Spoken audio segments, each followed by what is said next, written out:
শুক্রবার দুপুর 12টা নাগাদ কোচবিহার সাগরদিঘি সংলগ্ন এলাকা থেকে কোচবিহার জেলা আদিবাসী শাখার পক্ষ থেকে বিশ্ব আদিবাসী দিবস উপলক্ষে একটি র্যালির আয়োজন করা হয়েছিল।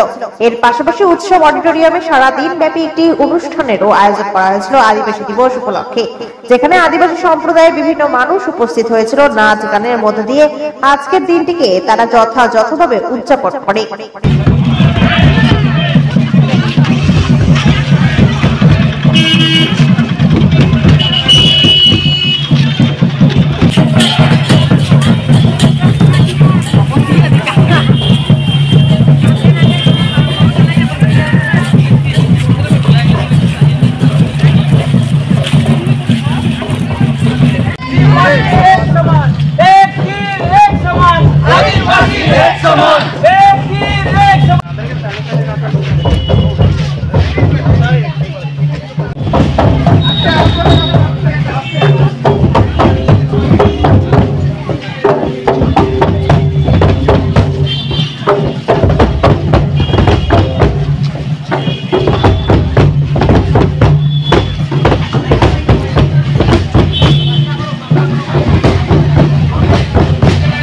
আমাদের অনুষ্ঠান হচ্ছে একটা বিশ্ব আদিবাসী দিবস, মানে প্রথম 1923 ডিসেম্বর জাতিসংঘের সাধারণ পরিষদের অধিবেশনে এই সিদ্ধান্ত হয় যে গোটা পৃথিবীর প্রায় 70টা দেশে 30 কোটিরও বেশি আদিবাসী মানুষ রয়েছে এবং অনেকেই এখনও তাদের নিজ নিজ রাষ্ট্রে আদিবাসী স্বীকৃতি পায়নি।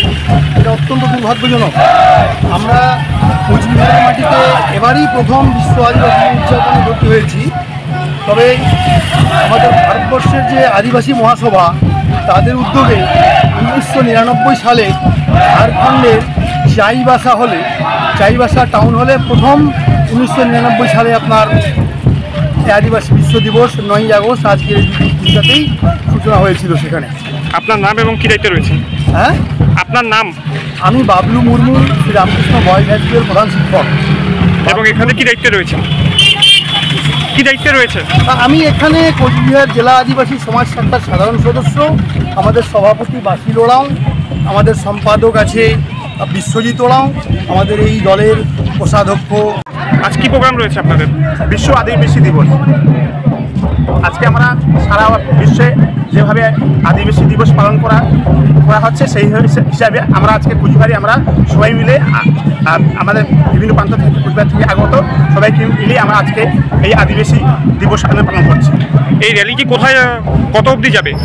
আমাদের সাগরদিঘি চত্বরে আমরা এই র্যালিটা হবে। আপনার নাম এবং কী দায়িত্বে রয়েছে? আমার হচ্ছে বাসিল ওরাও, আমি হচ্ছি এই আদিবাসী যে বিশ্ব আদিবাসী উৎসবের প্রেসিডেন্ট।